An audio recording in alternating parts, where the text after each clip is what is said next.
What's up, everybody? It's your girl, comedian Alicia Coley, and we are at the Kickback Podcast one more time. It is 9 o'clock. What's the day? August 10th. August 10th, 2022, and we doing this thing. We got a lot of funny in the building, and you already know how it goes down each and every Wednesday at 9 o'clock. So I'm going to introduce myself because I'm here.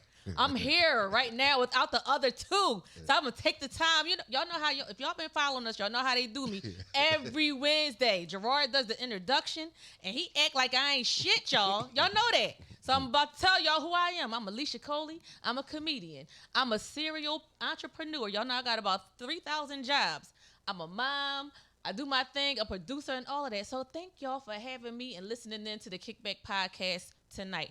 Jarard J is on his way. I'll tell y'all about him. He's one of the best voices on radio. I say that. I'm going to just give him that right now. I ain't going to say that when he get here. I'm not going to tell him that to his face. But y'all can tell him that's what I said.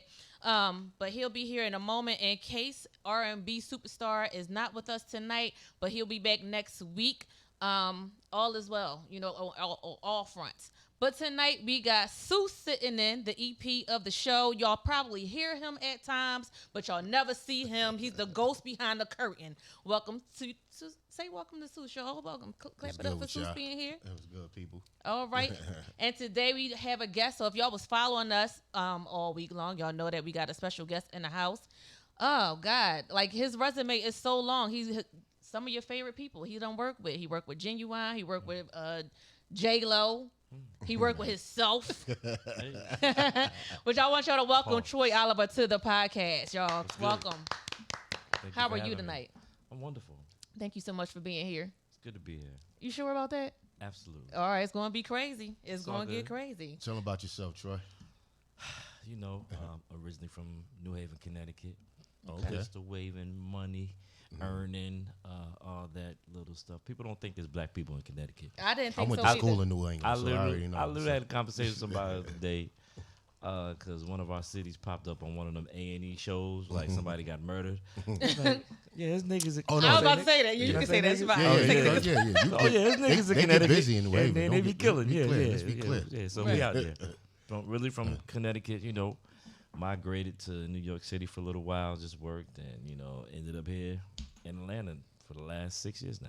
Okay. That's a little bit myself. Besides J-Lo and Ginuwine, who else have you worked with? Damn, this be the hard part. Pause. So what I've learned to do, what I like to do, because people say, oh, you work with Ginuwine. I like to tell the songs that I did because It's easier for them because they don't know, they may not know the artist, but they know the record. Yeah. And it's a lot of, I get that. So, So for J-Lo, I did Jenny from the Block, Differences for Ginuwine, Someone to Love You, Rough Ends. Those are like the records that I'm known for. Recently, Circles with Trey Songz a few years ago. Okay. We did the 2020 Riot song. Was that just? That was my stomach. I'm sorry. Y'all heard that. That was my stomach. It was it's pizza And I'm not even that hungry. in the But break yes. room. If y'all heard it, sorry. Oh my God, that Oh, was you so did- you loud. did that It Riot was record? very loud. Yeah, I love the that Riot record with I Trey actually was Songz. playing it on the way here. Wow, yeah. Did that with my mentor Troy Taylor. Okay. Those are records that probably me familiar with. Chorus, Pop Smoke. They sample Differences, so got a little bank account for that. That's nice. Residuals. We're going to talk about that in a second. Who else? Faith Evans. I'm trying to go back. So I like to talk about artists that most people this generation probably wouldn't even know, but I had the opportunity early in the game to work with Hall & Oates, Okay. Oh, wow. Celine Dion, Lenny Okay. Kravitz. I love Hall & Oates. Yeah, So, like, that was major for me. Right. Like, that was probably one of the most dopest opportunities I've ever had. I seen they show in Vegas. I fanned out. I was in the back. Really? I thought I was going to be able to talk whatever it is. Really, I'm yeah. sitting there, and he just Right. Right. Crazy. Hall & Oates, nigga. All I can do is just sit It's there. cool though. Yeah, like, yeah. But a lot of people don't know about me. I'm a musician, so I play like several different instruments. So the vibe with them was, they came in, I'm playing the keys, I pick up the bass, I pick up the guitar, Right. drums, all that. So it was just like a crazy vibe. I'll never forget it. So those artists, I said Faith. I don't know if y'all remember Blue Kentrell. I know Blue. Yeah. She's from She's Providence. from Rhode Island. Yeah. That was a very interesting session. Yeah. We won't get into that right now. No, let's get into it. Who else had reference? Let me think of all the Sony. Okay, Jessica Simpson. I got a plaque with Jessica. Oh, wow. It's hard for me to remember. Tamar, Love Tamar, was on the Love and War album that was nominated for a Grammy. Tamar's Good People. I'll be forgetting the resume. I am gonna hold you. Of course, Case. Right. Oh yeah. We got a record. We got a record. We got a couple records. You know, the resumes. I just can't think right now. But as it pops up in my mind, I'll just spit them out. So I was going to say, well, who was your favorite artist to work with, or your favorite song that you've done? My favorite song that I've done in my career thus far. That's a tough question. I never thought about that. Okay, well, the most fun you had with the song that you created. It would have to be. It's a catch-22. It would be differences with Ginuwine, because like a lot of people don't even realize, like when he wrote that song, he wasn't singing to a woman. But not like a girlfriend. He was singing about his mom, because he was going through some things around that time. Like he had just lost his mom, his pop. So he was thinking about but creating it, the vibe was crazy. You know, I don't do some of the things that I was doing back then, but we were locked in for like a week, and we did this whole album in like 2 or 3 weeks. Like, got you. That whole team. So that vibe was crazy. It was just a fun time. Good, that's good. Yeah. So when you dealing with Hall & Oates, right? I'm pretty sure you had to be a lot more younger, because they were like an 80s group. Yeah. And I can't even remember what they were famous for. They're like one of their hit songs. I do know of the group though, but I don't remember Meth and a Modern Love. I can't remember none of their songs. METHODOFLOV. Yes, I do remember that. But that's not the other. It's another one that I was thinking of. So you being as young as you were at that point, and you seeing these big time superstars. And he was like, gosh, I'm working with these people. What was one of the things that you can say, this is something I took from them and it helped me with my future? Definitely discipline. Okay. Yeah, Hall & Oates was probably the most disciplined artist that I remember working with. Like, they were punctual. We had fun, but we got work done. Like, they were very disciplined in the studio and very intentional about the music sounding a certain kind of way. Like, they was like, and I understood where they were even at that age. They was like, all right, young boy, we're going to give you a shot, but we have a sound. Yeah. So just, long as you... I don't know. Listen, ignore my stomach. Got some I don't know why I'm doing it. Ignore it. But there's like, they didn't say this, but I got the vibe. Like, you're a young boy. They got to stay here with you because you're young and new and up and coming, and they want to get us whatever. But they still gave me the opportunity to just vibe out with them and create the music. So I definitely learned like being intentional about being creative, if that makes any sense. Like knowing your audience and being intentional about targeting that audience that you have. Yeah, it's sort of like with me doing. I'm a comedian, so it's sort of like that. When you do comedy, you want to learn your audience. You want to know who you're talking to, because some things that, like, I have a wedding that I have to do. I'm not gonna go in there and talk about side pieces. You know what I'm saying? So like you have to know who your demographics are, so I get that. And you definitely have to be intentional about a lot of things that you have your mind set up to do. And I talk about that when I talk about relationships as well. So you have a relationship with your music. Of course, you want to be intentional with how you're putting it out, who you're talking to, with the messages behind it. You want to be, of course, witty. You want to be clever. So I get that, being intentional about putting your music out and being creative, and especially at such a young age. When you learn that will take you far. And we talk about discipline on this show a lot, and how setting out to do something, even if you start to dislike, this is just me talking, even if you start to dislike what you set out to do because you saw a vision at one point, like, complete the task. Right. You know what I'm saying? Even if completing the task is saying, you know what, I've done all that I can do and I don't want to do this anymore. You've completed it. Just finish it out. Yeah, finish it out. But labels always be trying to, even if they have legacy artists such as them, and they'll go, we got to give you a younger sound. Right. We want to do always this. Doing that, yeah. And they want to change that artist. Right. And then they want, sometimes they did that with, they did it with Smokey Robinson. Like, don't try to, he has an audience and he has a sound.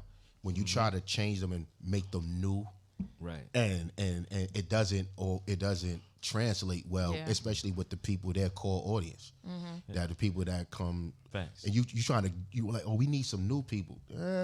If it's not broke, don't fix it. Like, it's funny that you mentioned Smokey Robinson. So one of my mentors in the business, Corey Rooney, you know Corey. Yeah, Corey, yeah. Corey just signed Smokey to, he has a label called Legacy Records. Believe it or not. He got Smokey, he got El DeBarge, and I want to say Shaka Khan, but I'm not sure. Okay. But I'm going to LA in a few weeks to work with El DeBarge. Okay. Like, that's a dream come true for me. Right. Yeah. You Right. feel what I'm saying? Yeah, like, I'm yeah, like, yeah. El DeBarge? Are you kidding me? Holla at me. Let's get that record together. We'll talk about it. I ain't gonna even charge you. You feel me? But yeah, like literally, and that's been throughout the history of the industry. Always trying to take, legacy artists. You don't gotta change. Don't try to change nothing. If to it try ain't to broke, don't fix it. Yeah. It's fine. But the reason why I was saying I was gonna get back to it, we was talking about in the news. Khalees was in the news, and about Beyonce sampling her joint, and everybody who's not in the business all had opinions on the internet. Right. And so I'm sitting there, I'm trying not to reply. Right, trying to hard, right?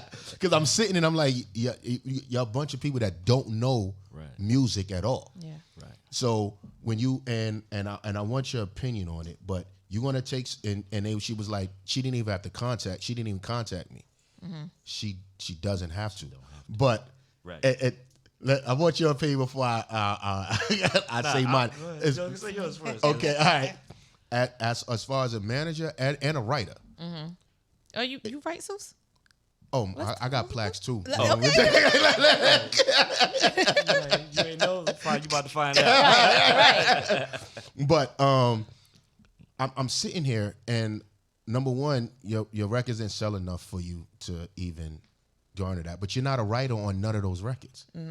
You was a performer of those records. She was like, I didn't get paid, Pharrell, for public. You signed the deal, whatever you have.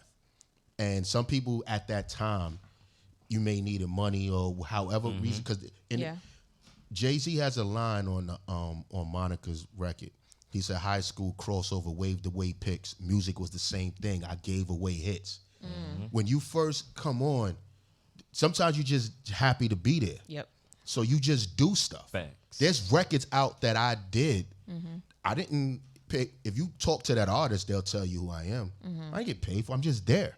That's my man. I'm in the studio. We there 12 hours, 24 hours, 3 days at times. I'm just chilling. Yeah. Your ideas is out there. But when she did the records, you're not a writer on any of those records. So if you didn't get publishing on any of those, that's not Pharrell's fault. Right. That's your fault. Exactly. Beyonce did something for you that Pharrell didn't. She put you as a writer on her record. Crazy. You was going to make money off a record that you wasn't making money on. Crazy. But you decide to voice your opinion on social media. Crazy. So what Beyonce do? I'll just take you off. Right. I'll take that interpolation off. Put the record back out. Now you get nothing. You already wasn't getting nothing. Now you can double your nothing. Social That's media, crazy. it'll hurt And you allowed it or to it'll gas heal it. But explain, because people don't really know how publishing works. They don't know where writing royalties. They don't understand any of that. How much time we got? We got time. We got time. That's why you here, man. Let's go. Let's go. Like, so I consider myself officially being in the industry when I got my first check from a record label. Thank you. Right. My first check from a record label I got when I was 19 years old. Nice. It was a group called Forecast, and the song was called I Tried. It was a single. My second check I got was a group called 7 Mile. I know 7 Mile. You're right. I know 7 Mile. Okay. I did a record called Do Your Thing. I produced it. Corey wrote it. It was this single. My first 2 records out the gate in the game was singles. So, the publishing It's deal different. offer that came Right. was like, oh, they see, he got potential. I'm gonna tell the story. It is what it is. So, Al Butter from the Yeah. Okay. So Butter will he will put the check mark on his story. So I'm doing a publishing deal with Universal. He was with Universal at the time. And he was giving out money like Tic Tacs. Listen, back then. it was a nice. It was a good time, guys. I'm tell you, boy. Listen, so at the time, so I'm doing a publishing deal with Universal, but Corey is like my mentor, so I'm over it, working hard with him. Everything he got going on with Sony, with him and Tommy Mottola, like that was the duo back then. And so like we doing the records, like they got me with before Jennifer, I'm with Jessica Simpson. This is when I worked with Celine Dion. Right. Like just everybody that's coming through Sony, they was just feeding me work. But I'm doing the pub deal over at Universal. Okay. So get a call on a Tuesday, I never forget. But it was like, yo, the contract's done. Come down and sign it. I'm in Connecticut, 2.5 hour ride. I'm like, bet. Call my manager, who was, God rest his soul, R.I.P., Mark Morales from the Fat Boys, Prince Market D. Right. My Yeah. manager at the time. Okay. So he called me like, yo, dog, yo. He's calling me Rizzo. Yo, Rizzo, yo, we about to get this check. Come down, da-da-da-da. I drive out in New York the next day. We go to Universal. Walking, Butter's office like, yo, don't call me no more. Don't come back to this office no more. I don't want to see y'all no more. Da-da-da-da. We like, Right. what the fuck? Right. I thought we had a deal. He's like, yo, 2 big goons came in this motherfucker talking about we want Troy Oliver's publishing contract. Wow. Like, Wow. Butter will. He will confirm this story. Right. He was like, yo, I ain't fucking with y'all. Y'all over there with some fucking gangsters that are basically niggas had strong armed them and took my publishing contract But they can't do that. over to Sony. Right. Okay. So, Sony sent people. Got you. Keep going. All right. He is not Say confirming less, or say less. denying You're not gonna it. confirm I or don't wanna deny say that. Sony, I but- got whatever, nigga. Someone over at At Sony. Casablanca. Someone at Sony has strong influence, and they sent someone over to Universal that had stronger influence. It was like, we want Troy Oliver's contract. And I was stuck. Like, I'm young in the game. Like, wait, what the fuck happened? Right. So I get a call later. Yo, Troy, we want you to sign over with us. Da, da, da. I was like, I called Mark. I was like, yo, what the fuck is going on? Right. I don't know about the dog. Just sign it. So I signed it. You know what I'm saying? I'm like, fuck it. So that's how I got my Sony pub deal. Right. They gangstered it from Universal. Like, That's literally crazy. strong-armed. I promise you, I would not go on in public. This is my first time saying this publicly. Wow. Ever. Like, I've never told this story. And call Butters. If we call him right now, he will confirm the story. But, like, so in signing the contract, when I signed with Sony, I'm already working. I signed a publishing deal and a song deal over there. Okay. My first mistake was I made the song deal exclusive. I fucked up with that. Never do that. I But didn't know that. Yeah, you're right. Okay, right, so right. I have a question. What does that mean when you say you fucked up and did a song deal? Why is that a bad thing? So basically, they signed me as a producer to produce songs for them exclusively for just them. for Sony. You can't Okay, do so you can't do nothing outside of Sony Outside of artists Sony. or with Sony. Okay, gotcha. So I'm about to tie in. I'm about to bring it all home to what he was Okay, saying. okay. So the song deal was exclusive. I never forget the day I got a call. I'm living in projects in Connecticut. I get a call. Hey, Troy, it's Diane. I got time and totally on hold. I'm like, hell, put him on the phone. Hey, Troy, we love you. Da, da, da. Listen, don't be afraid of the exclusive.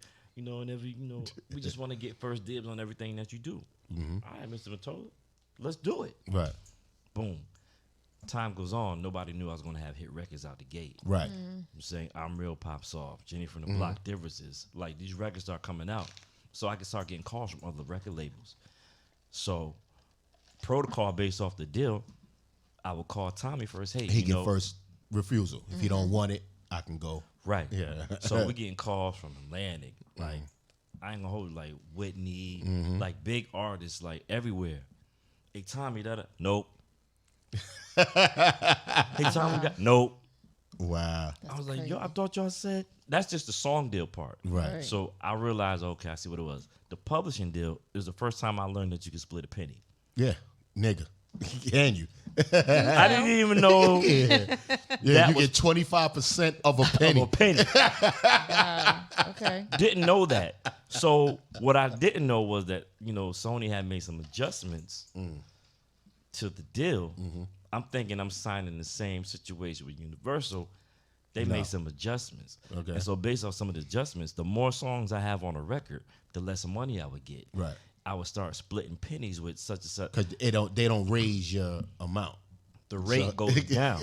So if I got 2 songs on tricky shit, yo. it's publishing. It's publishing.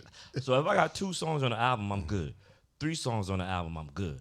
4 songs on the album, they start taking money away. On every Jennifer record I was on, which I was on 3 of them, I have 4 songs.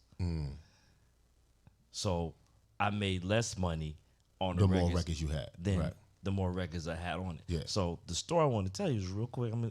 Jenny from the Block. I made very little money off that. All that gave me was plaques and notoriety. Right. The reason why, because it was a sample. It was a replay. Right. I played it. Beatnuts did it first. That's a whole nother story. Yeah. We had niggas sitting out in the studio with guns and shit. That's a whole nother story. Yeah. I don't think we got time. Y'all not ready for R&B have gunplay too. Anyway, the original writer of the sample wanted 90% of the publishing. My bad, 92%. So we had to split 8% publishing between like 9 or 10 people. So because I did it, I got the most. Me and Jennifer got the most. I got 2.3. She got 2.3. Trackmasters did their little thing on it, so they got like 1 or some change. Of course, Corey got his. The dude that wrote the song got like 1 point. Like everybody got like 1 point, 2 point. We never really made money off. And that's what points. When people talk about points on that album, you just got to figure out what your points, what your point is worth.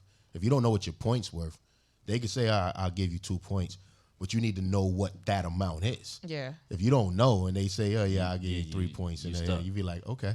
So literally, Jenny, I'll never say any of this public. I don't know why you. It must be my first. I've been on plenty of interviews and never said any of Welcome this to the public. Kickback Podcast, where we get it all out you. Every Wednesday So from 9 basically, to 11. 100% publishing on the song.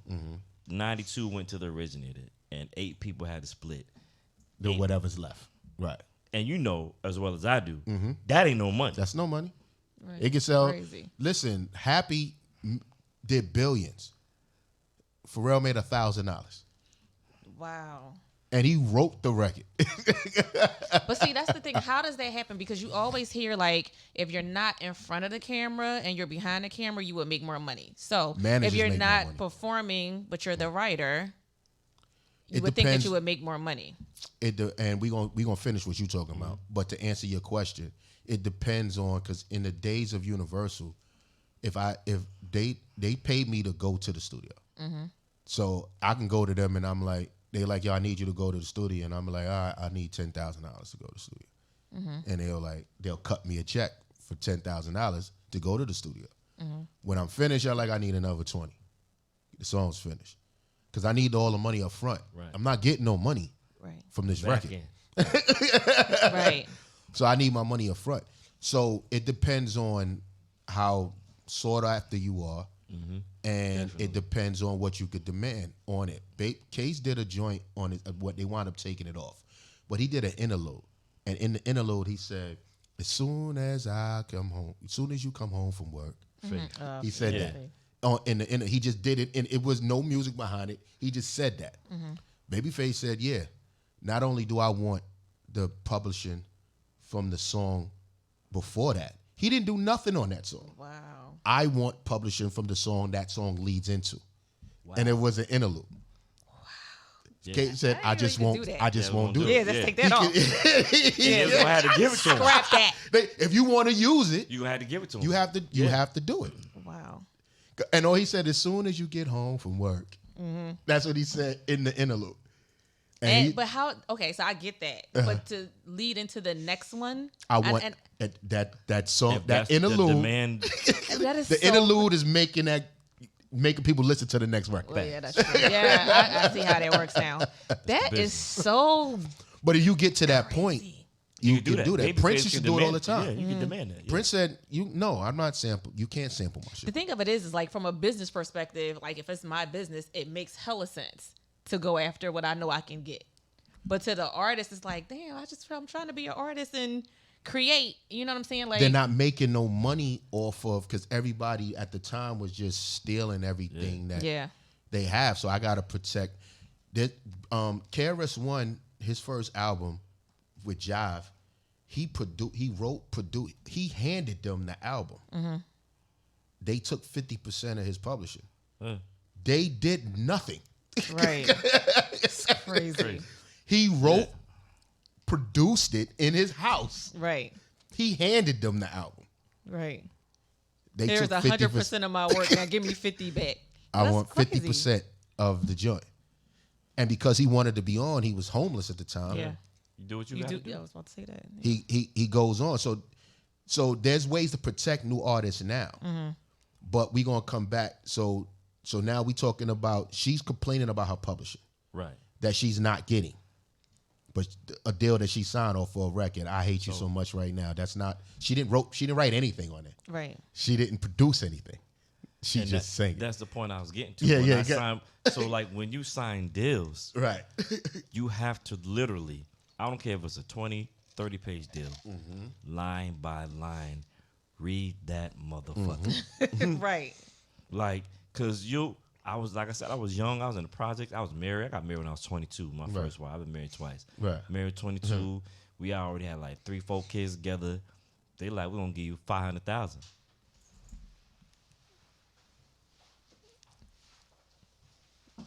Okay, well, Jarard just entered the building, y'all. He got his spaceship pants on. They making noise while he walk. Jarard J's in the building.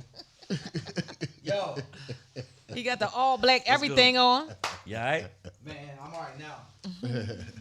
Is this thing on? Turn on mic 2. Wait, man. Is it hooked up? These are all unplugged, aren't they?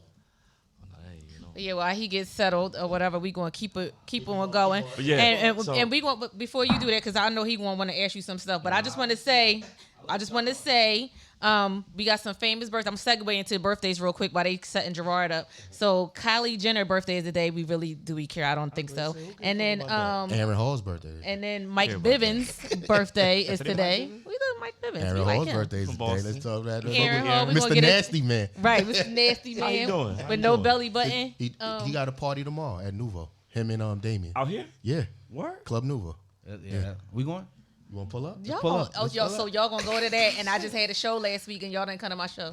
See how people? I'm not walking into this. Like, yes, you don't know what I've been through over the course of the day. I've been through a lot myself. Okay, ladies but and all gentlemen, I'm how saying, you doing? You know what I'm saying? Nice to see you. Sorry for whatever that happened. We'll talk about that later. But we're here now. You know what I'm saying? We're gonna have optimistic, positive energy. We're not dealing with this BS over here. I'm not She getting talked about you attacked. today. I sure did. You'll rewind the tapes later.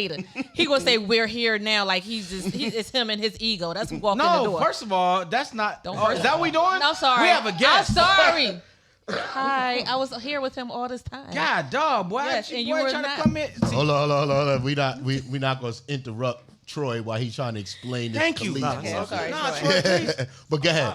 So What I leave off at? we left off you was telling her when you sign your deal, you gotta look at every line. Every Read line. that motherfucker. Yeah. Because you don't, and like I said earlier, I learned after. Because they give you all this money. Yeah. Because back then they used to give you a bunch of. Yeah, I got upfront money. 500,000. There you go.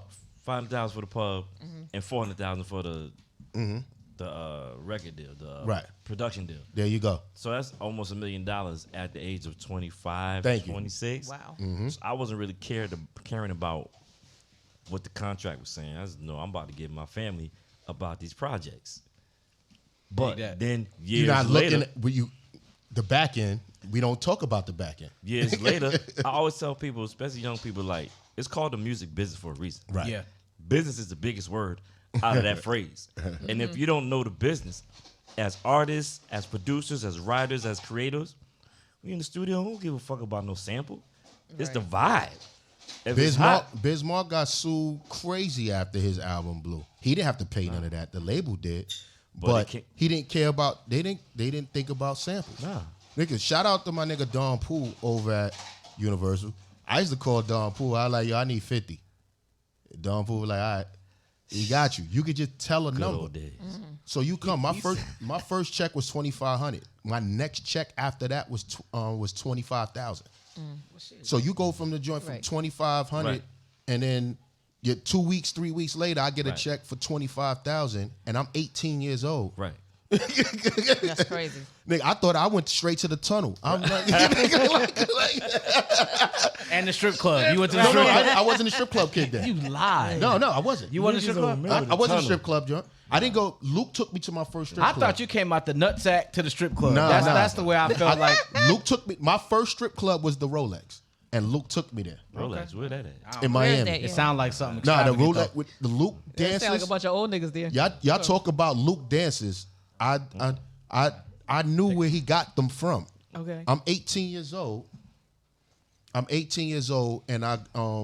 you got to be 21 to get in the joint. Right. So I'm down in Miami. Actually, no. I was 16. Oh, wow. Let's be clear. I was 16. He was like, yo, put your hat to the front. Just walk in behind me. You with me. You good. And I was visiting in the summertime to my cousin down there. Good old days. And I went down there and I went back to New York and I was like, I didn't even go to strip clubs in New York City. Mm-hmm. I said, I just went to this club in Miami and yeah, I'm never coming back. that's where I need to Like be. Harlem Nights. Put your mother on the phone. Right. Exactly. The Never coming stuff back I home. seen in that spot. And then they close the doors when it's end of the night. They don't want to shut down because Luke in the building. He just locked the doors. They don't let nobody else in. Oh, wow. And I got a tutelage of why Pop That Coochie was a big song. And I'm like, yeah, this is where I need to be. I need to be down. I need to be down here. This is where they pop Gucci for Ladies and real. gentlemen, So yeah, that's when I got my introduction. the to legacy strip of clubs. Suits to Connect. And ever since then, I've compared every strip club to Right. Miami clubs. If Like, you yeah, not, this is nothing. if it ain't this, like if you ain't showing the pink, I don't want to go. You know what I mean? So, If you know what? showing the pink. Showing. But you can the money that was coming, like you said, you had a 500 and then you had 400. You got $1 million at 20 years old. I had freaking by the time I had 21, I was sitting on close to $750,000. You give $750,000 to a 20-year-old, A black Right. a black that ain't never had shit in his life. That money, how I fast got was it gone? boys. We smoke. My boys sell weed. Right. Like we got a whole nother organism. Let me not go there. Right. You know. So I'm you talking about and they wasn't, and outside of that, where I came from, that wasn't even money to me. So when I seen that they was because my man told me they was making money in music, I didn't know there was money in music. Right. I was getting more money. I had more money than most of the artists that was out. So I'm like, not me. yeah. So I didn't care about what they niggas. I was like, they ain't. My man told me, he was like, yo, they get money for that. Yeah. If I'm in the studio, I'm just hanging out with my friends. That's what my friends were. He's like, yo, what you doing? People get paid for that. And I was like, for what? This nigga broke. He keep asking me for money. He was like, no, I'm telling you, there's money in it. My nigga D, he's watching right now. What up, Crime? But I sent him the link, so let's check it out. But so when I see the people that was bitching about music, she know better because you've been in the game long enough to understand that was capped for people Social that's watched media, for social yeah. media because you know better. You know you don't got no claim to that. And you could have waited and made money. You could have made, it's on a Beyonce record that you was getting writer's credit for a record you wasn't getting writer's credit for. Oh, you talking about Khalees? Yeah. Yeah. She was making money. You was going to make more money than you made on a record you ain't on a even record right that on. you not getting nothing off of. That's crazy. And then you got the peanut gallery like, yeah, that was wrong. No, I don't have to contact you. People call me all the time and they was like, yo, I want to sample Cage Records with it. You can, but you don't call me for that. Unless it's a record that's my record. You call Sony ATV. Right. They contact me. Exactly. And they ask me, what do you want? Got hundreds of emails. Right. I got hundreds of emails right now. And they say, what do you want? What do you want? And I tell them, no. Or I can say, this is what I want. Yeah. And you have to give it to me or Why not? But it don't happen. don't do it. But that's how your deal is structured. And anything new upcoming that I have, I make sure that's in everything. Whether I wrote it, co-wrote it, if I'm in there, if he's on it, I want 20% of the record, no matter what. Now, that's where the numbers start. Now we can do the split sheets. Right. After the 20%. Right. So they said it's here. That's given. Now the split sheets happen. But you've been in Does the game. your audience know what the split sheet is? I'm about to say, Sus, you have to. That's what I've been doing. Like, telling, like, Have you been? what does Have you that mean? Yes. Somebody gotta let y'all know what the hell this is talking about. Go ahead, tell them what the split sheet is. I don't know what a split sheet is. Yeah. Never seen one. You ain't never seen the split I don't know sheet? what a split sheet is. No. All right, split sheet. So usually most managers, It should happen. it should happen. Managers should come to the studio with a split sheet. Should happen. You should show up at that time, unless you're dealing with people that I fuck with. Like Right. those are my Familiar. Right, friends. right. I'm cool with them. I don't need split sheets with certain people. We already know what it is. Let's get the music done. Right. We'll work out the business shit later. Yeah. Right. But for people I don't know, I come right then and there, and I bring the split sheets. And the split sheet is when we talking about publishing and the breakdown of who's getting paid. We say, what do you want what you want in this record? Because automatically 20%, we working with 80. 20% is gone. Right. Right. So out of this 80%, who's getting what? Right. And so they could tell me. Now, if you do a buyout completely, you ain't got to worry about none of that. Okay. Because the buyout is, the record is mine. You can tell everybody you wrote it. I don't give a fuck, but you Right. don't get no money. Right. I paid you for this record. This is mine. But you come through, you say, how much does he get? Okay. How much he get? That's on paper. Right then and there. We got no lawyers, no nothing. Here's the sheet is here. It's telling who's getting what percentage of this record. The pennies that's being broken down. They know exactly what they're getting off this record. That's off of singles. So we're not talking about the album. We're talking about that song. One song. We're talking about one song. That's crazy. So if that song is not released as a single, I don't even know why we even having this conversation. So can we Pretty get much. can we get into it for the audience though? yeah, what's up? That's for a single. Yeah. You wrote differences. Okay. Like you wrote some records that I'm in radio. So these are Okay.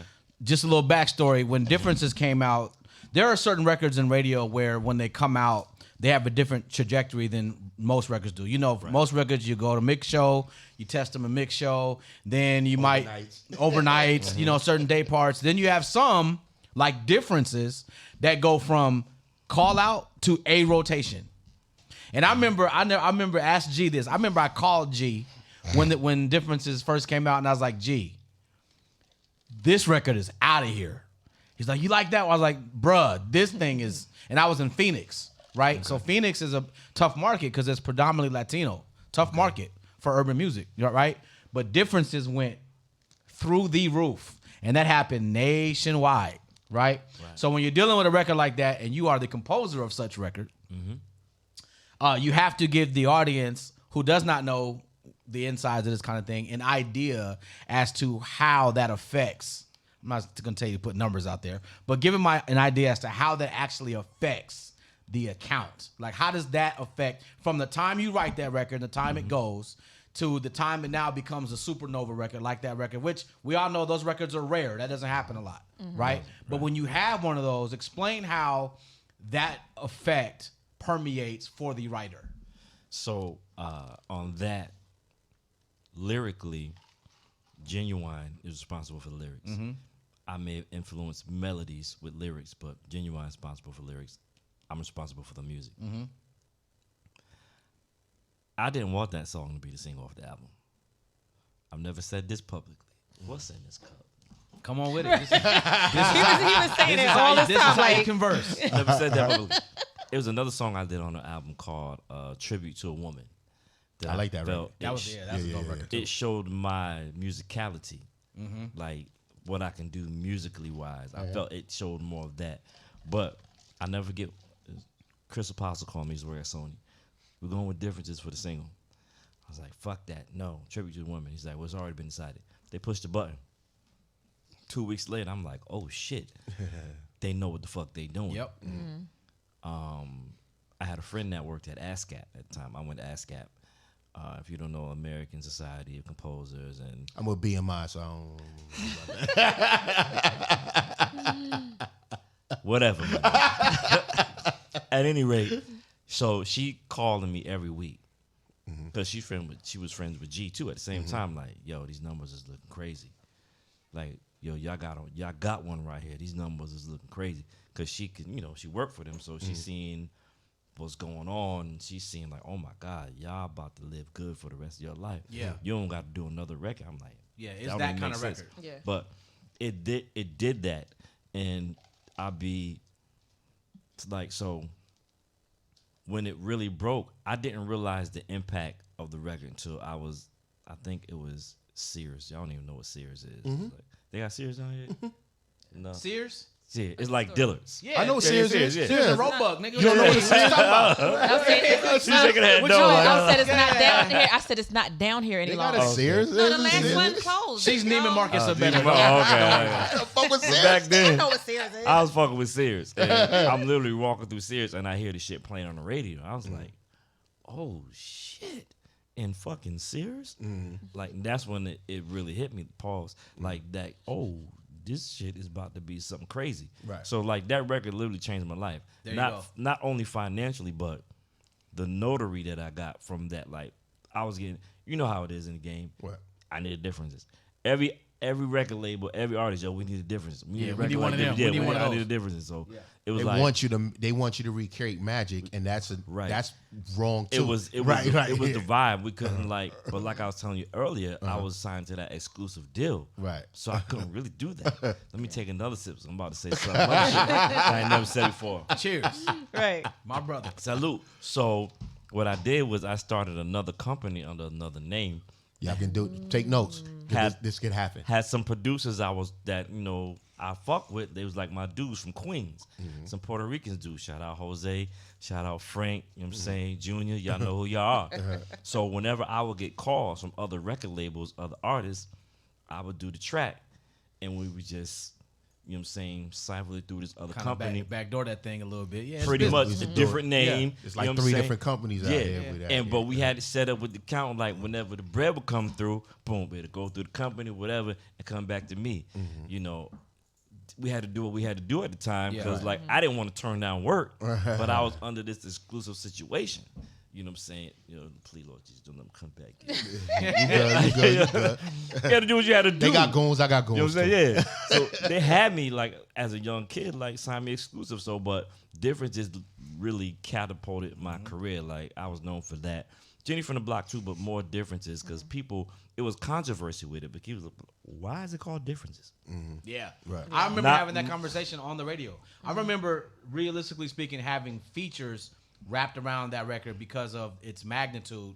And what would happen was we would have listeners call and ask questions like that because everybody loved that song. And then we would also have G was in Phoenix all the time doing shows. You know that. Yeah. He Derek still is, do it. Right, shout out right. Derek Ware, Urban AZ. They was always getting G to come out. You know what I'm saying? So, and when that record was blowing, it was like, Because it's a red state for Pole Star. That's why. well, yeah, but it was one of the things where that record became a conversation piece amongst, it transcended genre, it transcended socioeconomic status, it transcended race, creed, all of that. It became that type of a record. And again, those records are rare. And so when you talk to people that compose or have something to do with the creation of records like that, you got to have these conversations because people watching, they listen to the record, but they don't know the insides as to how it came about, you know, what happened with it, how did it change your life, how did it change everybody else's life that has something to do with the record, right?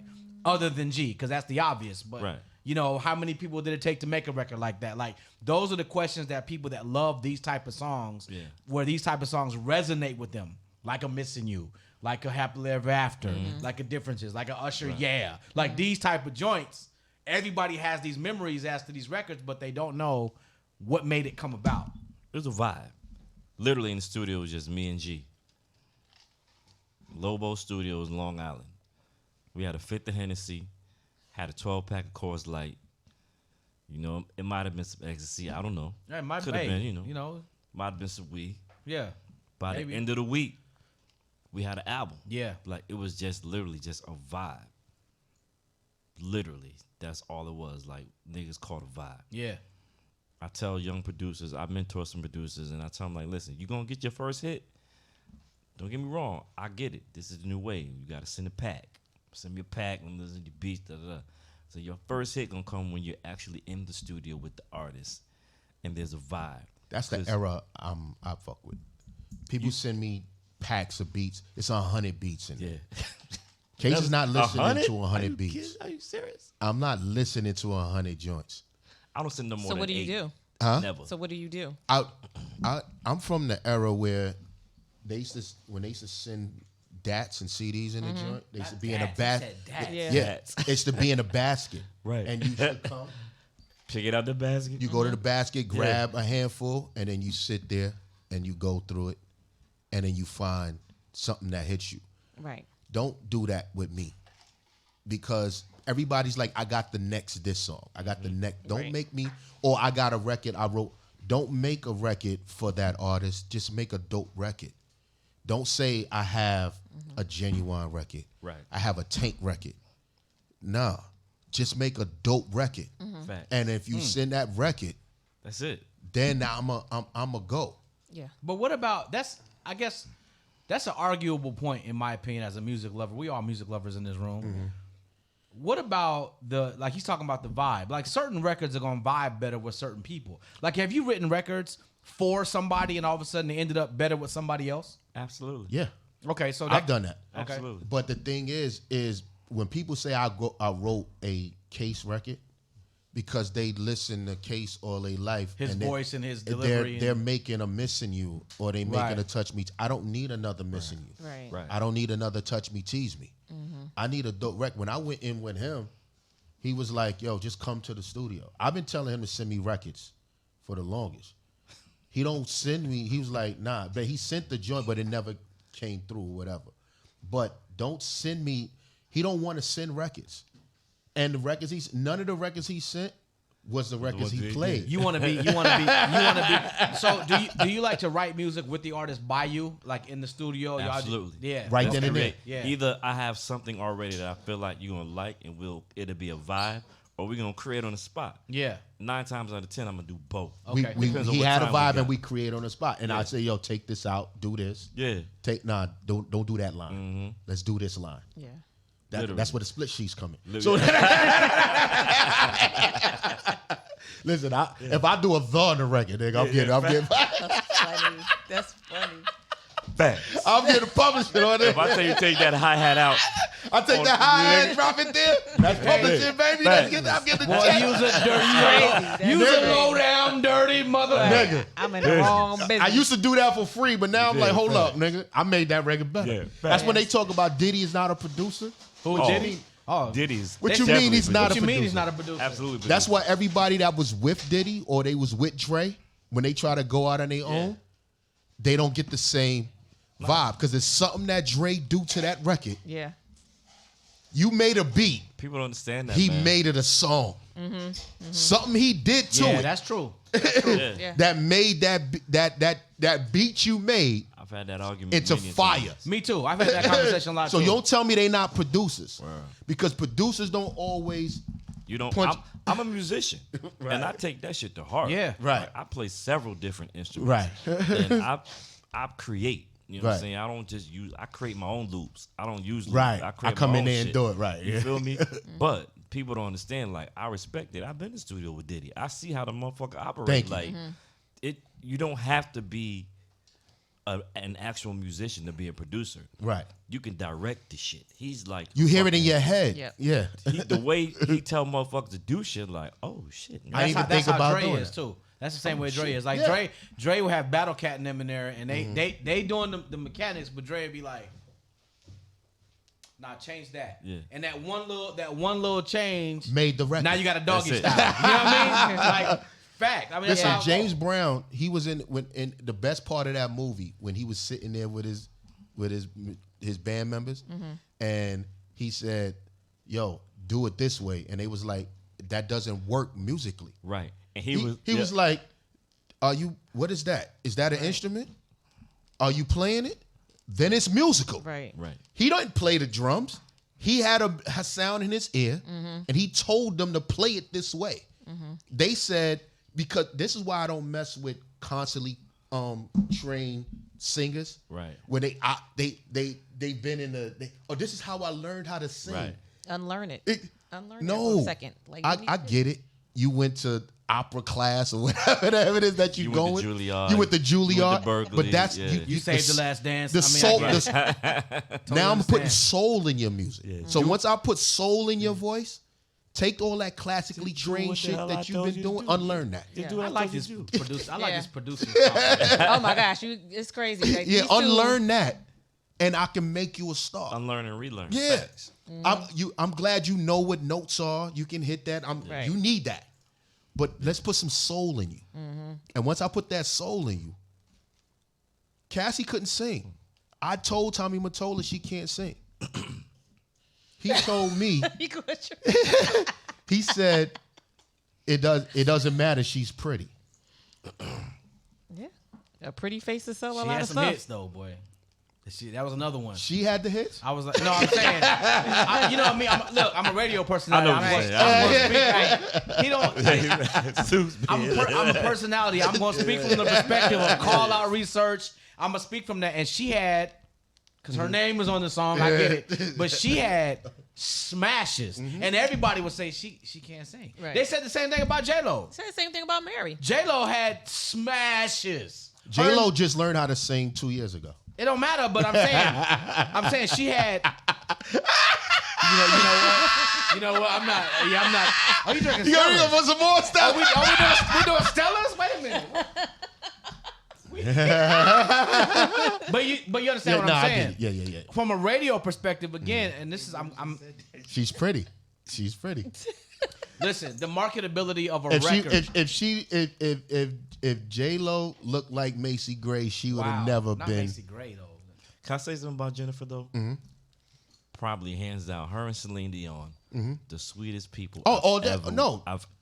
I knew I've J-Lo ever way been in- before she was. I've sick. ever been Yeah. in the studio session. Coolest chick ever. Stop Yeah. name dropping, Sus. We trying to have a conversation. No, like really the best sessions I've ever had was with like so sweet, kind, gentle. But Celine can sing. I'm I not. heard that J-Lo. I heard that. Let me tell you what I heard about J-Lo. It's somebody He's supposed to be talking over about- there. This all him. Like this is amazing because we always hear him from off the side. So for him to be right here is great. About J-Lo. One thing I heard about J-Lo, about in terms of her working with people, is that she has the most intense work ethic of a lot of people. That's what I heard Ever, about her. ever. Yeah, I heard that about her. We've done 12-hour vocal sessions. Yeah. 14-hour vocal sessions. Yeah. She not leaving till it's right. Until Yeah, it's done. Right. which is dope. You got to respect that. You know what I mean? Like she put in the work.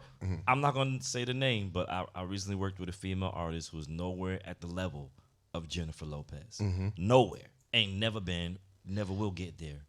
And I was ready to leave the studio the first 20 minutes I got there. I'm like, you ain't got it, baby. It was Her was it the attitude. vibe? Okay. No, it's the attitude. It has yeah. nothing to do with the She could sing. Yeah, it's the but attitude. she was her disposition, Yeah. talking down to people. I'm Disposition. like, yo, you ain't. You, You Where's ain't even the arrived. humility? there's Disposition's artists important. that's artists that want accolades of. They don't have the accolades of Beyonce or anything else, but they carry. Beyonce another I one. said Beyonce don't even act like you. Nah. And she Mad had, cool. and she can. She had, Can. she had And can. Right. And can. She has the Beyonce's status sweet. to do it, and she don't. Beyonce sweet. cool. And you I've been nowhere around her a near couple that. times. She cool. You're right. And you You nowhere would think- near that, Yeah. and you acting crazy. Sure. Jay-Z the same fucking way. Yeah. You know what's like that? LL. LL's like, you would think if anybody could be arrogant as shit, it'd be L is LL. arrogant as shit. LL cool. LL cool as a I don't know. motherfucker. I work L for a No, while. no, I'm Hey, saying he's arrogant. I mean, he's but- Nah, cool. he's not and- arrogant. that Like, nigga's he's not arrogant. I did We're not gonna movies take and that the away from TVs him. and Yeah, shit, yeah, we like- don't take that away. I did a from couple him. things with L Yeah. and Phoenix, and I was actually shocked. Like, yo, if there's anybody in hip hop that can that has deserve- the notoriety and That the could be Because like you that. in radio, so Yeah. he gonna be nice to you. No, because he didn't need nothing. LL had those singles out when, you know what I'm saying? Like, Okay. we did some TV stuff together. And so and my thing with LL was, if there's anybody, we hip hop heads, we Yeah, love right. hip hop. Yeah. If there's anybody in hip hop that deserves to be like, I'm the man, it would be LL. He's Yeah. a pioneer. You can. He's the most humble dude in the world. Yeah. Him and Common, them two dudes, like Common is true, but L is a bastard. Yeah. it's I crazy. never met Common. I had conversations with LL Cool J for like 30, 40 minutes just about nothing. And we were just sitting there talking, and I was like, yo, this dude is like a big brother. Like, and he's LL Cool J. And that's how Beyonce is. Beyonce is like that. She's just extra cool. Like this Beyonce, bro. Like, you know what I'm She saying? can Like, act. She has the accolades to do, and she and does she it. does You it. remember when L had a studio in Queens in the house? Yeah. Yeah. So that's when I met him when he was Right. L. He then, was L. Right. He had an artist that I forgot the artist's name. Damn, he was dope. R&B dude. Had a studio in the crib. I went there for like a couple weeks, worked with him. But you wouldn't have known it was L. Nah. Just by the way he was just like. Right. I agree with you. No, he's It's- it's cool, it's but he's saying unbelievable. he's not arrogant. I made a L is baby. arrogant. I got no sign of arrogance from L ever. I made a baby in the house that week. That's what I'm talking. As you should. I did. If you're not gonna But go you was hard, with terrestrial radio. Nobody heard that. yeah. Explain to the people that's watching and the listeners later on YouTube when it pops up next Right. week. Every week you allow how many records they allowed to add weekly? Wow. So okay. So let's break down the process. Because there's a reason why I'm asking. Yeah, Because so- I know how many records they get added So a week. well, it depends because Right. every stations are different, and so this is what happens In an A market. in the A market. Okay. He's talking top 25 market, Right, right? right. So here's what happens, and it's gonna blow your mind because you're gonna be like, because what the audience thinks is, why they keep playing this damn Same record? record. Right? Let me tell you why that happens. Okay. Right. On Tuesdays, they have what's called call-out research. There's a company called Nielsen. They pay Nielsen. This is crazy. Each station pays Nielsen a lot of money every month, like 25, 30 grand a month. Each station pays them that to test songs. What they do is they take 5 records. They take these 5 records. They play the hook of the song to whoever the subjects are, right? Which is always going to be the P1 listeners for the most part. So that's going to be, if you're a radio station that focuses on 1834, that's who's going to be tested, right? So they'll take the record, they'll take the hook, they'll play it. What you do is you fill out whether you like the record, don't like the record, whether the record's familiar to you, not familiar to you, things like that. The PDs get that research back. Who's the PB? What's PB? The PD, the program PD. directors. PD.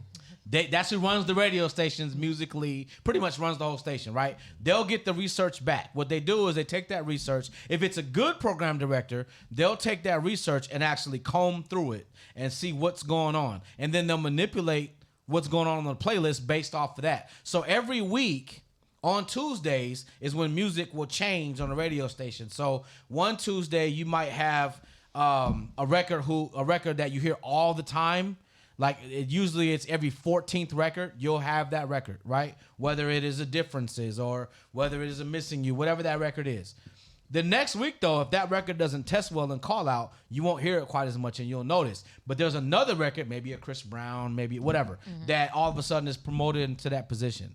So depending on the radio station, because it's not all the same at every radio station, usually there's 5 records that get added to what we call rotation, right? But it depends because sometimes I've been in meetings where they didn't add nothing that week. I'm about to address that too. but go I've ahead. been in meetings where we're not adding nothing this week. We'll wait till next week. We gonna fuck with what we Yeah, got. but I've also been in meetings where they add 2 or 3 records that week. It just depends on what it is. A perfect example of that is Differences, because when Differences hit, everybody made an exception. Like it was like this record is out of here. So everybody wanted to be first to put it in a rotation. Why? Because everybody was talking about that record. Another one was Usher Yeah. In 2003, when Usher Yeah came out, that record went from testing to a rotation, and it stayed in a rotation for I think like a year. It was something that was ridiculous. It was crazy. It was insane. But it was one of those records where no matter what was testing well after that, nobody was bumping that record. That record had its spot. So I say all this to say that there's a big science behind finding those records that you hear the most frequently. You know what I'm saying? It's a lot to that. It's not just people think that us You can just walk up personalities. to the radio station. Yeah, people be like, "Oh, Jarard, why you not playing?" But I'm like, "Look, bro, let me tell you something. The playlist is like the Bible in a radio station. You don't touch the playlist in a radio station. Like, I wish I would take a record out and put something else in because I like the record. I'm out of that joint that day. Right. I don't care what my ratings are like. That's the way it goes. Now, one thing I will tell you though, about really good PDs like Reggie Rouse, my program director at V103 here in Atlanta. Let me tell you what makes a PD extremely good. Reggie Rouse will reprogram the radio station based off mood, right? For example, let's say the Falcons is balling, right? Or it's game day. He'll put records in for those days that have something to do with the Falcons or feeling good. Let's say the weather's bad. This dude will change. I've never seen nothing like it. Reggie will change the playlist because it's raining outside, and he'll play like some slow jams and some. It's unbelievable. Most program directors don't go that far, but that's what it takes to make sure, especially in today's climate, that's what it takes to make sure that you retain all of your audience and your listenership. Right. You have to be sure that everything that you're doing is relatable to audience. Those people that have this in their hand. When I say this, what I'm talking about is the thing that measures ratings, not your phone. But it looks like your phone, and you carry it with you, and it measures what you're listening to, what you're exposed to, and that's where ratings come from. So what they're trying to do is make sure that anybody that's got that and they don't know who has it is loving what's going on their radio station, because that's what dictates who's doing their thing in radio. So Jay just told y'all that maximum is 5 records that they listen to. That they add. That's going to be the absolute max. There's 3 radio slots and then overnights. Yeah. So that's 4. Yeah. So out of those things, y'all want to know how radio works?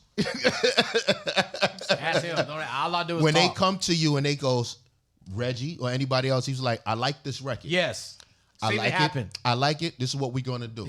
Yep. We're going to play it overnight. Yep. Just to see what the people think of.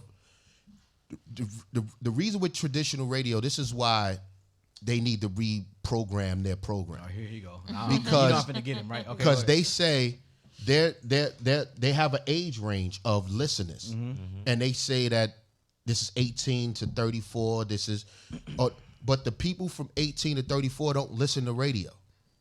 That's not correct. Hold on, I'm gonna explain why I say that. He's gonna have to explain quick. These people, these 18-year-olds and 15-year-olds and 16-year-olds are TikTok people, right? And that's where they're at. That's true. So you're basing your market on people that don't really follow you. Okay.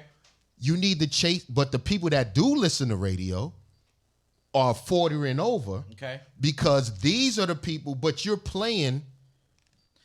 Okay. Pop Smoke. Can I? You're not mad at Pop Smoke. I'm not even putting the difference in, Jay, right? Can I come? I'm gonna let you go. Okay. I want you to hold that because I know that you playing Pop Smoke to people that's not listening to Pop Smoke. Okay. But go ahead. Go ahead. Now I'm about to big Seuss up. I was about to come here because Seuss sent me some text messages. I was going to let Seuss have this work. But I'll get to that later. Seuss is a brilliant mind. I'm going to tell you why. What he said is absolutely right. Let me tell you why I'm kind of blown away by the fact that you know what you know. What happens in radio, and you'll know this, there are things called perceptual studies. But she won't know this. She don't know. She just sitting over there. But you don't know. You don't know what I know. But you don't know what I know. And that thing took off and makes my money too. Hey, we'll get to that later. Don't worry about it. Look. Yeah, you gonna have to put that disclaimer on there because we gonna come back to that. It's my first time You hearing it. ain't gonna do me. Let your mind go where it's gonna go. Let it go Okay. there. We'll come back. There are things called perceptual studies. come back. What a perceptual study is they test the audience. They find out what the audience is actually like. Now, here's what's going on recently. We just went through a pandemic, right? The pandemic actually changed the behaviors of listeners in radio, right? Why? Because think about this. You used to go to work every day. Now you work from home. When you listen to the radio, where are you at primarily? In your car, right? So that's changed. So what they're trying to do right now is find out once the dust settles, which it's now kind of starting to settle, what is the new behaviors like? So what the perceptuals have showed lately is that the audience that we thought we had is actually older than we thought they were. And that's happening at a lot of stations, a lot of markets all over the place. Where you thought you might have been an 1834 focused radio station, now you're finding out you're a 25 to 54-year-old radio station. So what happens? Now you're starting to change your slogans, right? And add terms like throwbacks in there or whatever the case is. And you're changing your music. So now, instead of playing all the Pop Smoke all the time. Now you're playing TLC No Scrubs, or you're playing Ginuwine Pony, or you know what I'm saying? Like you're sprinkling these what we call golden records or recurrents. You're sprinkling those into the playlist because the perception has shown that the audience is actually older. Now let's talk about it. Why is the audience older? Well, let's think about this. You got to think about your daily habits as a radio listener. Probably, and this is me talking, so this isn't study. Probably 7 out of 10 people listening to the radio are in their car. Right, I'd say that's probably safe. Or cleaning a house. Yeah, they in there because even in the house, sometimes you might not get the signal, whatever. But normally you're gonna be in your car. Well, the people that are gonna be in their car are working class people, right? That are going to do their everyday thing. But the younger people, they playing they Spotify, they playing their phone, they playing their Apple Music, they playing all this stuff from their phone in their car. They're not really doing terrestrial radio unless they're looking for a personality, because personality is still a thing that drives radio. Why? Because you don't have personality on Spotify. Right? But they also listening for just having to be able to tune it in and have like a one-stop shop. You get your news, you get what's going on, you get traffic, you get weather, you get music. Right? So that's what radio is. That's the purpose now. So at the end of the day, you're exactly right. The audience is skewing much older than we thought as radio people that it actually was. And that's even in markets that we didn't think that was the case in. And markets, I love marketing. I love it. Because now I get to hear some New Jack Swing every now and then. I get to, you know what I'm saying? That type of thing. You know what I mean? And it's like you're listening to the behaviors of these people since the pandemic got really crazy. It's amazing how much it has changed. Right. Yeah. Amazing how much it has changed. And I just wanted to add, too, that it's a thing of the cell phone era as well, because we didn't grow up. Well, maybe y'all probably a little bit older than I am, but no, didn't grow up. not Not you. I said this. I did like this. Yeah, do like that. You're 2 years older than me. Anyway, wow. So the cell phone thing, it doesn't matter. Yeah, because you about the same. Whatever. I'm the oldest person in the room.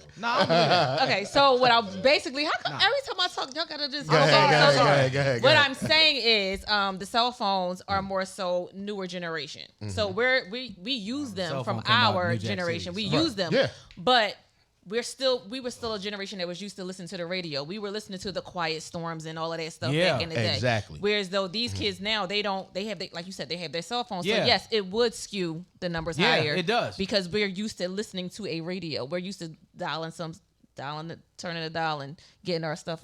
But Spotify, my mom don't know nothing about no Spotify. But the common denominator between all of us in the room and also you is content, right? So now, when you go to radio, now you want some content because you can get the music no matter where. Right. You can get music on demand. I can go here right now and get the song I want to hear right now. Right. But I can't get content that I want or that I'm tuning for or certain personalities. That's why those dudes like Steve Harvey, that's why Tom Joyner when he was you're not going to put my name in it? You coming. Don't say his name. Okay. Don't say it. Don't say it. Don't even say it. I'm coming, Paul. Don't say it. I'm on the way. All right. Jarard J's, when the people they tune in for those people. Right. I want to hear the jokes that they have. I'm familiar with Frank Ski that come on here, but also I want to hear Jarard clown on Sue's birthday. But also when they talked about Tom Joyner added 1 record a week. On his show. But that wasn't him. Yeah, that wasn't him. That was the station. Yeah. But picture how many artists release music that. My God. It could be 1,000 artists that come in, but I'm adding 1. Bro. So your record, you thinking, why he not playing my record? He has 1,000 records. And not only that, but we have music meetings. Now, most of the jocks, like most jocks, meaning personalities, we don't go to music meetings on purpose because we don't want to be tied into that so that when you see us in the street, you think we got something to do with the music. But some jocks, like when I was in Phoenix on the radio, I would go to the music meetings. You know that. I would go to music meetings because I have my ear to the street. I'm the temperature. You know what I'm saying? So I'm like, yo, that record fly. Let's play with it. Let's put it in a mix show. At the time, I'm the afternoon jock personality at the radio station. So we would test records in the afternoon mix, right? And I'd be like, Leo, let's rock this and see what happened. That type of thing. But what would happen was you would get people, and I'm talking about almost to the point where you start to have some fear. You would get people that really get in their feelings if a song that they like gets looked over, doesn't get added, blah, blah, blah, blah, blah, like that. Yeah. That's a thing. Right. You know what I mean? And as a radio personality, sometimes if you're not really built for that, you're like, what the hell is going on? Like, I ain't got nothing to do with this. Yeah. Right? So then you get your relations with the person like him who is responsible for certain records that permeate forever. And you're like, okay, now I get it. Now I understand that vibe. Because the people that really love these records, they vibing with these records. Right. They don't even need radio to vibe with these records. You know who did it the best was Chameleonaire. Chameleonaire, when he came out, did it all by himself and ended up with 3 or 4 A-rotation records. Like, Universal had to give him the money because he didn't need them. Right. Same thing with Neo. Neo didn't need Def Jam at the time. He was already a millionaire. But what happened was he came out with material that was undeniable.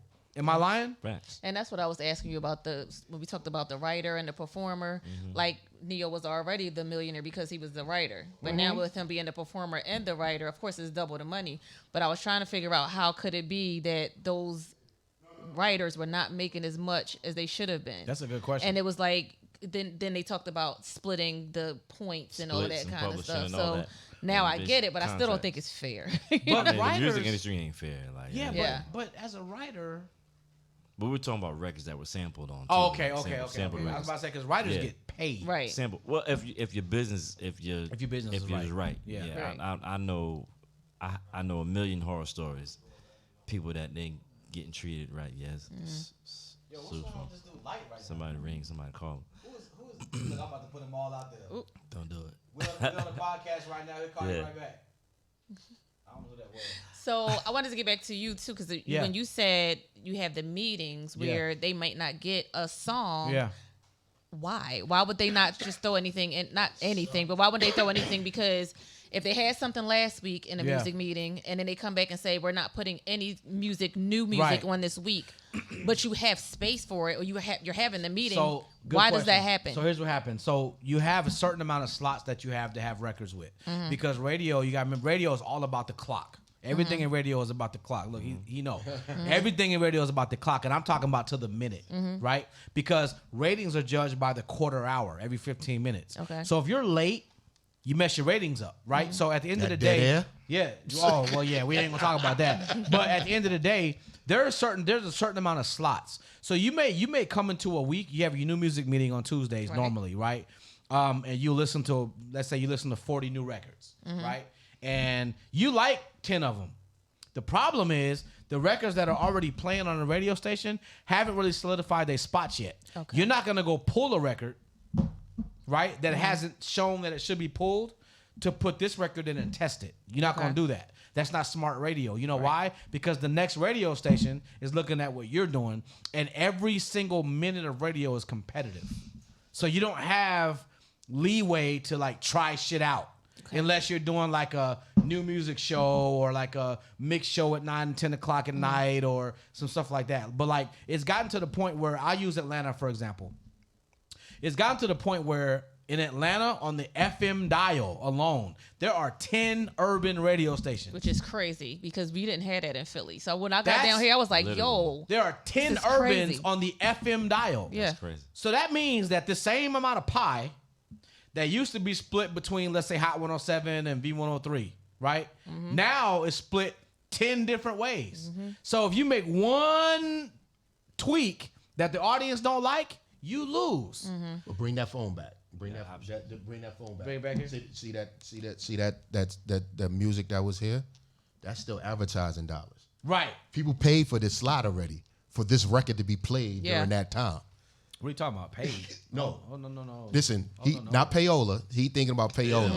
No. We're not talking about payola. What are you talking about? It's not payola. Matter of fact, I'm I going get to what you're the saying. Yeah. I paid for advertising. People listen to the radio station at this amount of time. You pay for that slot.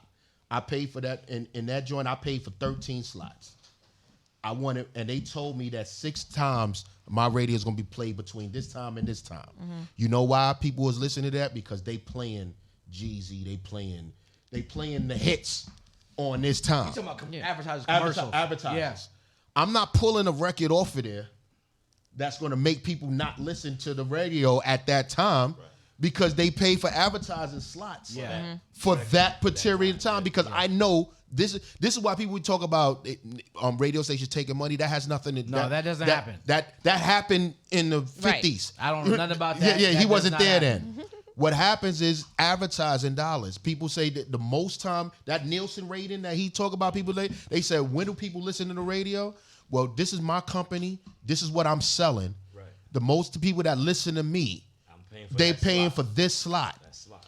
Yeah. And this is what plays during that slot. Different day parts. Yeah. Do not change that rotation because I don't want nobody turning.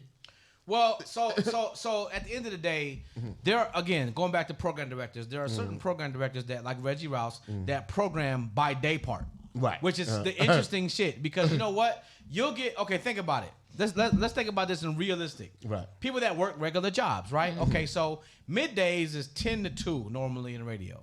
So from 10 to 2, you're already at work, right? You're probably in your cubicle.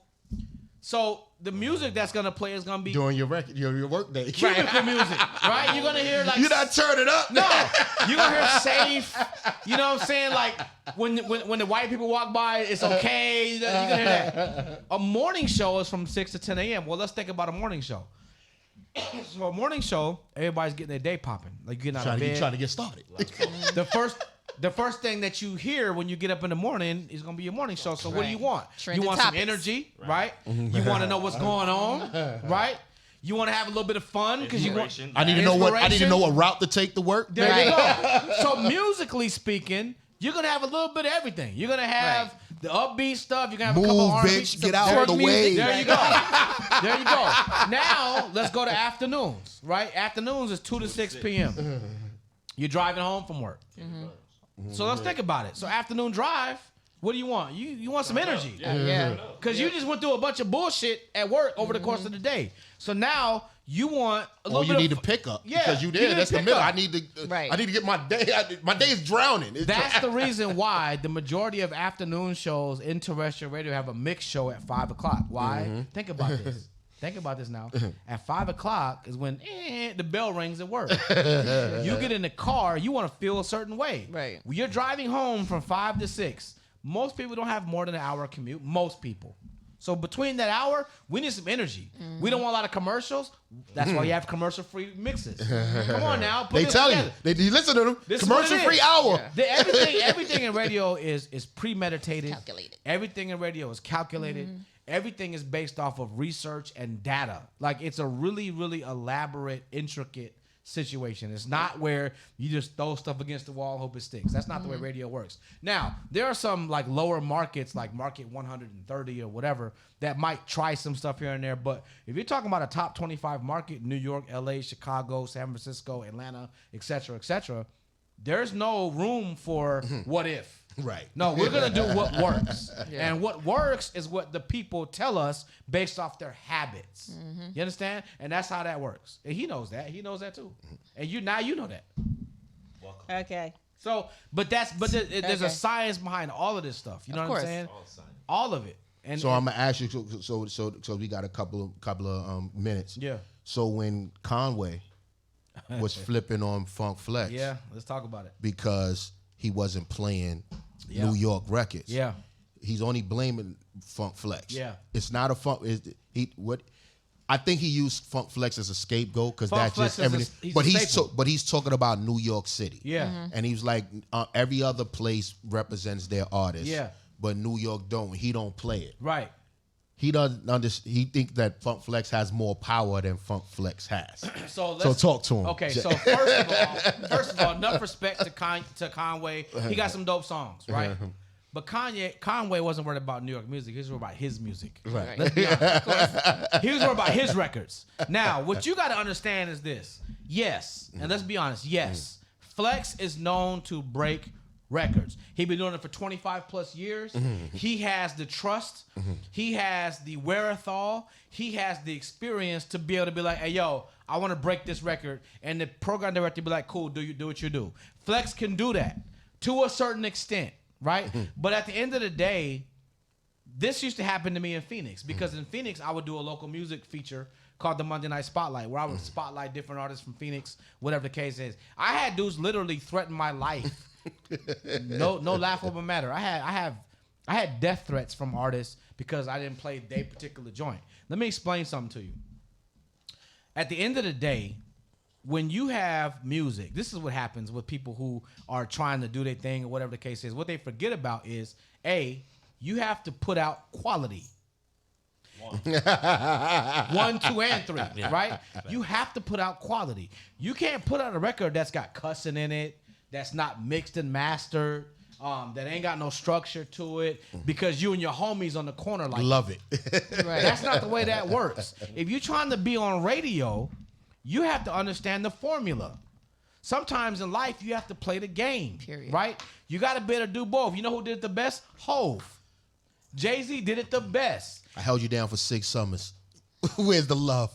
He put out records that he probably didn't like that much, but he knew they'd work on radio. You got to play that game. So at the end of the day, a person like Conway, I think he did it all wrong, because what he did is he made everybody that is in a position to possibly help him not want to mess with him, because it's like, dude, there's some politics involved in this as well. Like, you need to understand the dynamic of radio before you go trying to shoot shots. But you spoke at Hov. He put out a record for the radio, and he released one on the mixtape. He did it the right way. He had them both. I had the streets, right, and I had and y'all. that did not compromise Jay-Z's street credibility, did it? And it made sense. I gave you this fire, for y'all, for the niggas on the block. But my dudes and I, we over here. Like, that's what you do. So when you go publicly, start doing this and start, oh, he ain't doing this, he ain't doing that. First of all, it makes you look a little thirsty, in my humble opinion. Secondly, it alienates you from anybody wanting to touch you. From that point on. And you got to understand, radio is big business, man. Like, people don't got time to be like, oh, we're not doing that, because you got to play the game a little bit. You got to play the game. Hot 97 has an app that you can listen to all over the world. Yes, everybody does now. You don't have to listen to it there. It's Hot 97 in the past. Yeah. They have future flavors when... We had that at Power in Phoenix. When your man, what you call it... it'll come to me in a second. I don't know why it's escaping me right now. Mecca and the Soul Brothers, Pete Rock. Woo! Yes, sir. When Pete Rock and what you call it, Marley Marl, they had the Future Flavors joint. Yep. Their hour that they had on the radio station, they would break new artists that you have. That was your time to do it. I don't. Funk Flex been on the radio long enough that he can go to them and be like, I'm gonna play 3 new records today. Not only that, Seuss, but I don't have to. Not only that, but this is how powerful Flex is. Flex can go to a person and say, yo, this is what it takes to have the audience feel what you're doing. You know why he could have had a conversation with him. You know why he can do that? Because he's been in New York since day one. He knows his audience. There's a reason why Funkmaster Flex has been so successful. The reason is because A, he has learned how to stay ahead of the evolution curve. That's first. Secondly, he has been humble enough to understand that his audience continuously changes and evolves, but he learns and respects and understands the needs of his audience. So if you're an artist and you're going against a person like that, you're doing yourself a disservice. And I'm not saying he's always right. He's not. He'll tell you that he's not always. He's been wrong on records. Yeah. And they had to come back later and be like, yo, you know what? And that happens to all of us. But that happens. Right, you said that happened to me a few times. Oh, I didn't know that record was going to go. Yeah. You know, that I don't know, Ned.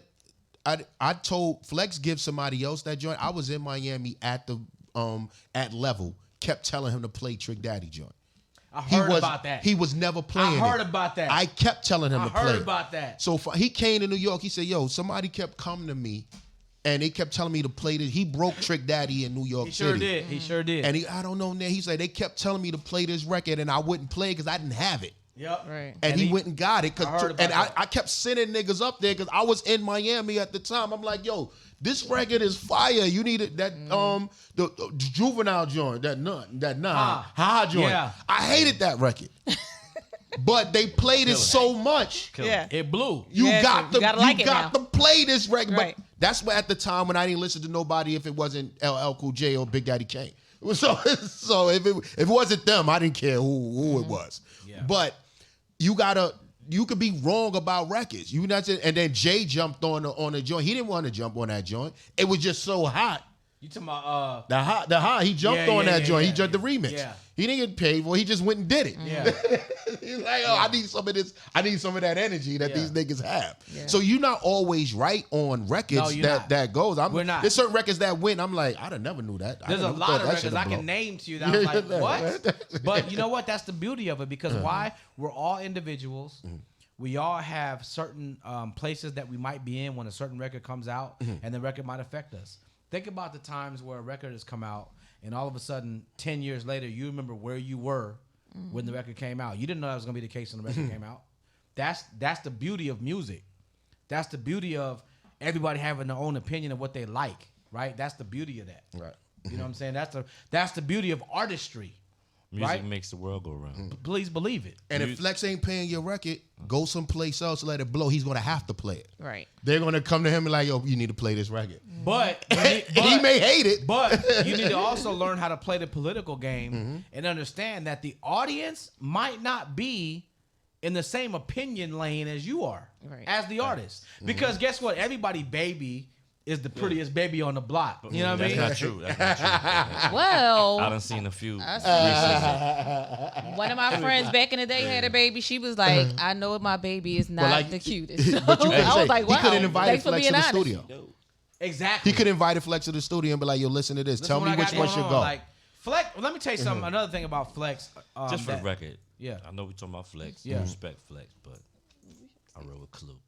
If you're from New York. I love Clue too. Clue's from Queens. But I'm from Clue- Harlem. I but don't give a fuck look- about that. But look, I fuck with Clue. Clue my dude. I threw Clue in the port, Yeah. nigga. Because he wouldn't But play look, what I similar- wanted to Still play. died. No, Clue my nigga. but wait, they're different but similar impacts on the industry, right? Definitely. That's I true. love Yeah. Clue too. But everybody from New York know that. That's Yeah. Yeah, it's a ongoing. But thing. Clue It's got a the thing. records first. That was how he got. Because I don't know how he got him.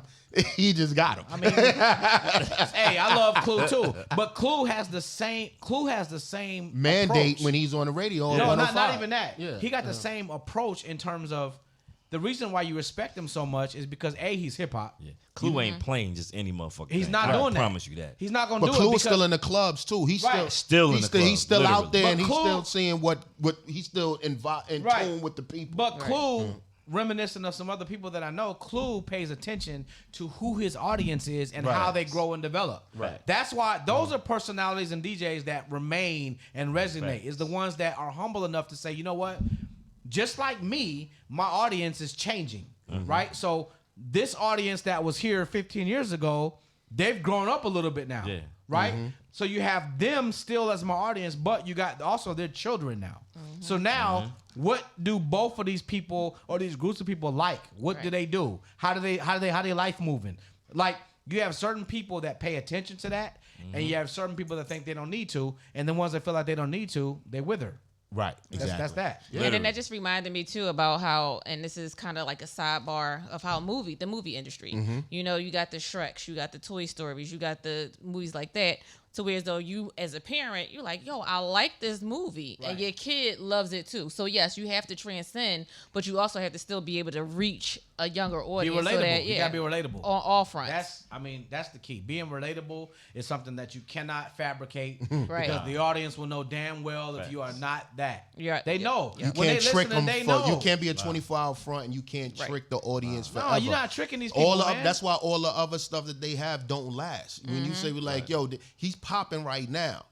Oh, cool, all right. But then next year, you don't see him. Yeah, good question. You know what I mean? Yeah. Because so don't be mad because that dude. I don't fault nobody. Get your bread. Yeah. You need to chase that right now and make it happen. because I'm played. What you said? We played a long game. The first thing I tell new artists is if you're not being yourself, it's not gonna last. That's it. If you're not authentic, There if it you're is. not original, don't try to be or sound like it's like in the movie Ray. You know what I'm saying? When he Mimicking everybody. Yeah, Yeah, he was recording the first record in the studio. He's like, he sound like this, but he sound like that one. Like, oh, I heard that before. Da, da, da. Right. And when he finally got his own sound, is when he took off. Like you got one thing you cannot do. I love my niece. Her name is Amira. I love you.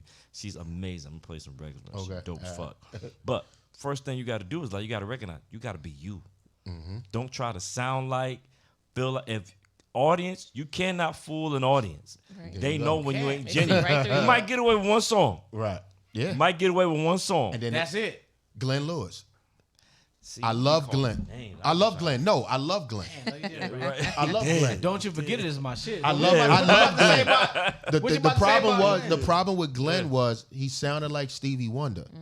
But the Wait, thing let me is, think. Let me but think. Hold on, let don't me try to think. make Stevie Wonder records. Wait, let me think. Just sing you. I love Glenn. I got a joint with him in London coming up in December. I wanted to work with Glenn.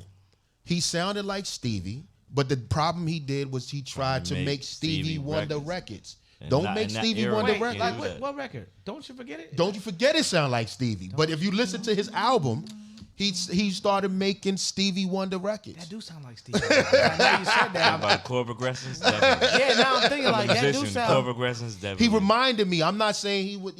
He reminded me of Right. Stevie. You can tell when he's a fan. When someone's He was a fan of that artist. You gotta You know how cool. to- That's a You good could be point. that, but don't make those records. That's a good Right. You point. got to be something else got if to. you're gonna go that way. You got And to. that's why artists that try to do that, when they try to say Jaheim was trying to sound like Luther, Yeah. and John, No don't way. make those records. No way in hell. John, Yeah, sound anything right. like that. Yeah, Jaheim got his no, own he's sound. not. But they was Right, he saying was trying. they Yeah. was I trying. remember. Make your own records. You don't have own to do. sound. You don't have to be over here. That's a good point. And once you start doing that, you can fool the people, but then they start think like, hold up.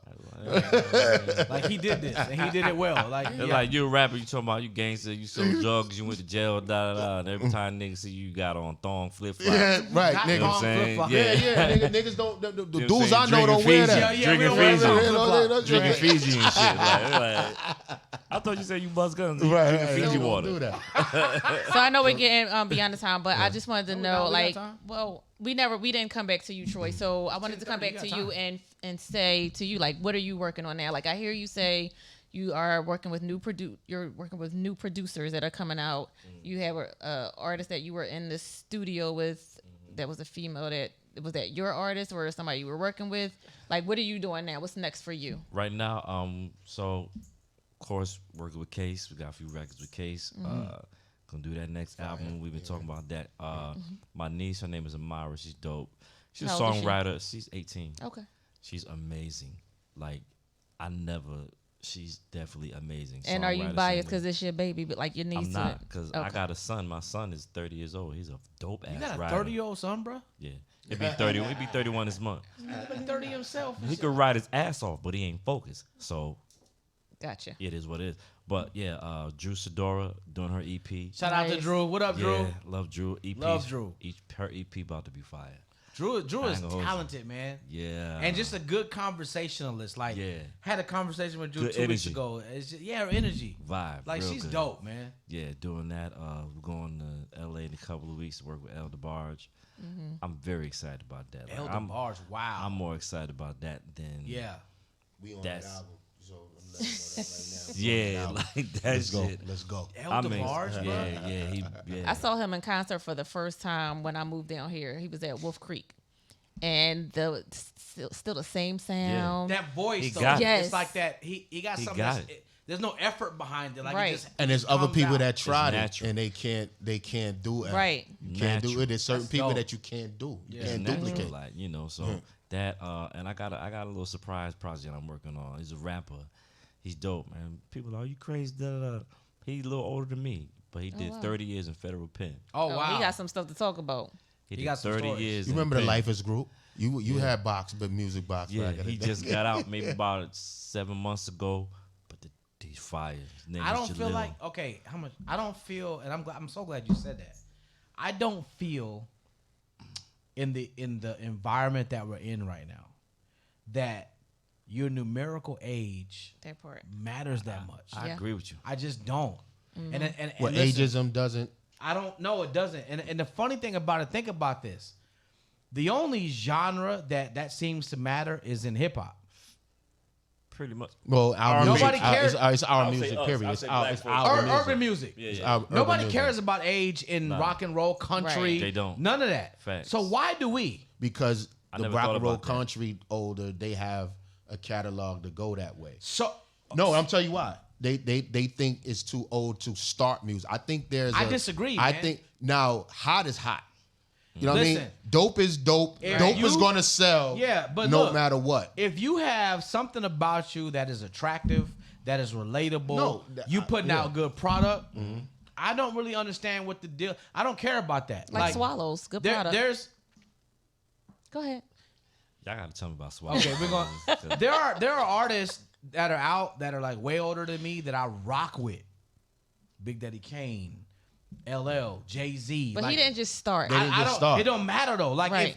if Hove came out today, He's still I'd be like, this defined. nigga's dope. Right. Like it's If he because I dropped love Reasonable Doubt right now. Right right now, That shit'd be crazy. Crazy. the It won't raps do will as be well, good. though. It won't do as well. Yeah. Now, sales wise, but I Yeah. don't give a shit about sales. right, but because it to do me, when you trying to make a living. yeah, but Right. not necessarily. Think Yeah. about it For because him. yeah, It it would. shows. It's other ways to make money. You know what you got to do. Again, like I said earlier, you stay ahead of the evolution curve, whatever that means. Oh no, you find your market. You find you it. find but your I'm audience. talking about artistry and Yeah. talent and relatability. I don't really care. I don't care about how old a person is. Like I just don't. I care about quality. Like you talking about that dude you talking about got stuff to talk about. He got lyricism. He got material. Literally.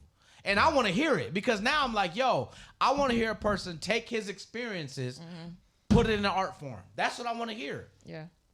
That's where I'm at with it. But when y'all have y'all meetings on Tuesday, Right. they not not gonna doing play that. it. You never know. Because the A&R meetings was Wednesday at Interscope, and I used to be in there flipping. Yeah. Like, yo, this is fire. Why y'all picking this? And it'd be 30 of us in there. It's definitely a business. And- Definitely and listen, but That's your man. You like this nigga. But wait. You remember what I said though? These studies are showing that the audience is older than we thought. No. So guess what's gonna happen next? Guess what's gonna happen next? That new music ain't gonna get I'm gonna played say as this in much. front of everybody in the public. I'm gonna tell you what's gonna happen next. Radio stations are now going to start programming for that older skewing audience because they're the ones that are actually listening that are rated. So you know what's gonna happen next? The way that they look at ratings is gonna shift because now you got stations that are like, okay, wait a minute, our target is 30 to 54. We thought it was 18 to 34. So now we're gonna shift our demographic and our testing. That's going to happen. Or they gonna have to he's gonna have to find the audience is gonna be so big that they're gonna have to pay attention Here's to the them. thing I didn't know about. I don't know how much time we got left. You good. There's a circuit You good? in the prison, and there's this prison that they get MP3s and they listen. across. I didn't know about that. Wait, what? They listen to music. I used to Across release, the country. I used to release music strictly Strictly to the prisons. prison, Wow. Yeah, I and didn't know but they that either. download. They pay. They pay pay to for it. download it. Really? I used to put out music I never heard of that. specifically for. I mean, never been I to just prison. found We out used to do about it. mixtapes and we used to found put about MP3s out and we used to do it strictly to the. Nigga, I'm Yeah. big in prison. That's awesome. Oh, I'm Whoa, wait a niggas minute. know me. They, Pause. you know every fucking day. I knew nothing about I didn't it. know nothing about that. I know nothing about niggas it. know that those is my niggas know There is me. a system. It's like Wow. it's like iTunes, Spotify, and it's they only did- in the prison Yeah, system? it's only in the That's prison crazy. system. You can release your Wow. music strictly straight to to them. the yo. Yo, that's crazy. It's a big. It's a major network. My man in Alabama, he was like, "Yo, my man, I just seen a picture." He was like, "Yo, that's Seuss, niggas." My man just hit me and told me, like, Wow, that's crazy. I didn't know that. Look, you and Think I about both it. learned It's- something. Look, I know it's the a audience major like, wait, what? network. I ain't That's never crazy. that they not Oh, even paying attention Seuss get a to. bag. Yeah. You better believe it. Yeah. So, Jarard, wrap it up. Did this nigga just tell me live? It's your No, wait. First though, he wanted to know about swallows. So Okay. we're gonna Yeah, wrap what- it up what's in this- it. 'cause I But think his that mind is going crazy like everybody else that hears the term swallows. It's a shame. So there's no other way to get anything in your system but to swallow it, correct? Incorrect. There is other ways. There is other Well- ways. Intravenously. Yeah. This is not going to be intravenous. You know that. Well, I don't know what you do with your ears, or I don't know what you do with your ears. But anyway, I have an Italian ice business, and it's called Swallows. And the reason why it's called Swallows is there is a meaning behind. It's a play on words, of course. Absolutely. definitely is. We're Like grown. vegan, I get Because it. I Thank feel a you. certain way about Thank you. about But some partaking in swallows. people perverse the word, of course. Oh, good word. You know, I have a Spell it. vocabulary, okay? And then so Where's it located? I'm a mobile company. Okay. I'm a mobile So, company, and I do pop-ups every weekend. My I'm church very, like very to pull busy. up trucks and stuff. I don't know if we can put I swallows did. in the Listen, I front. did a church last week. Hey, I will And they attest, swallowed it. I will say. Never mind. I won't say nothing. What? I will say that the product is delicious. Thank Because you. she brought it for us like, what, 2 weeks ago? Yeah. Okay. Delicious. I was like, oh, Thank shit, you. this is good. But I feel some I type swallow. of way. Like, But you're about to swallow your alcohol. Like, what is the problem? see, now I'm not going to drink no more because he said that. Oh, I'ma well, drink. that's I'ma just silly. That's just silly. So tell them how they can get swallows. Y'all can get Swallows by following Your IG? Swallows Italian Ice on IG. Send me the link. And y'all can DM me. I do deliveries on Tuesday, but I am out in them streets You do deliveries? Fridays and Saturdays. I do deliveries. That's You must dope. order Dope. 2. Dope. Yes, you must order 2 or more for me to deliver at your door. I do not charge a DoorDash fee like delivery, service tax, like all of that. I don't do that. y'all deliver the to price is the Loganville? price. I do. You in Loganville? Yeah, I'm a local. I I've heard do. of that, but I don't know where It's it is. between. It's near Snellville where my and shows is Oh, so, okay. All right. Yeah. that you never come to. Don't get invited. You do shows know. in Snellville? Where at Snellville? I have 2 rooms in Snellville. I have Escovich's at WebGen. Escovojo Webster, yeah. Yeah, so I The do a room Jamaican there. spot. Yes, I had a show there last Thursday. I shop over there all the time. And I There's a had re- Junior come from the Steve Harvey There's a- Morning Show for that was real? there. He was my headliner. And Jarard J didn't come. And Jarard J neither- does not tell jokes. I So don't. When it I'm was here? to support When are you there? every first Thursday of the month. I'm gonna pull up on You you. know, I will pull up too. I want to pull up. 15 minutes from my house. thank you. 45 minutes from my house. Doesn't matter. Okay. Okay. I mean, It doesn't we're, matter. We're I'll- good, right? We're cool, I will right? come. Nah, we're cool on Wednesdays. Oh, okay. 'Cause I don't hear from you the See rest how of it the go? week. But that's what I'm saying. Look, like I Troy. don't hear from him the rest of the week. Let's Let's keep it real. Let's keep it 100 right here for the people. I want to come to your shows. I'm gonna say this. I want to come to your shows. You do not hit me the day of the show, and you know how my life is structured. You got to hit me the day of the show and be like, "Yo, you coming?" Because I will. It will space. I'll space it out, Okay. and you know this already. Okay. Just tell me, and I'll be there. I'm gonna schedule a Yeah, message be the like, day of the "Yo, show. let me hit I'm Gerard gonna up." do one the 24 hours before the show. Yeah, And day I'll, of the show. and I'll come for Okay. real, for real. Give me two. September 1st. So you got one coming up. Yeah, I had one August 20th. Chubb Rock is gonna be doing a old school party for me on August 20th. That sounds fun. But that's in Decula. That's my Decula room Okay, at I'm Eddie's not far place. from the cute. Eddie, my daughter works there. For real? My daughter works at Eddie's place. She don't tell you about the comedy shows? The I've been doing BBQ. it for 5 years. Okay, the She people, told me the about people the was like, what they comedy talking about? That's But crazy. I sure that was you. Yeah, They were trying to get me to go, but I'm like, Bruh, Listen, that's a shame. 3-time That's a ASCAP small award world. winner. I gotta correct you on it. Actually, 4 times. You won 4 times? 4. 4-time ASCAP award There you winner, go. Get it right. songwriter extraordinaire, Appreciate it. super heavyweight in the business, Appreciate responsible for a lot of your favorite artists and records. Some of y'all probably made on them. Please believe. Troy Oliver, thank you for joining us, man. Thank we you appreciate so much it. for coming. Nice Thank you meeting for you having and me. having you. Sister Connect, we appreciate you doing your thing. You know what I mean? Right. Sue showed up. He showed Alicia his Coley. face. Thank you, Gerard. Thank y'all for being patient. You know what I'm saying? In case you don't know, Case had an emergency, but everything is fine. He'll be back next Wednesday, and we will too. It's the Kickback Podcast. Still. 9 o'clock next week. So So yes. you do the Eddie So we place. all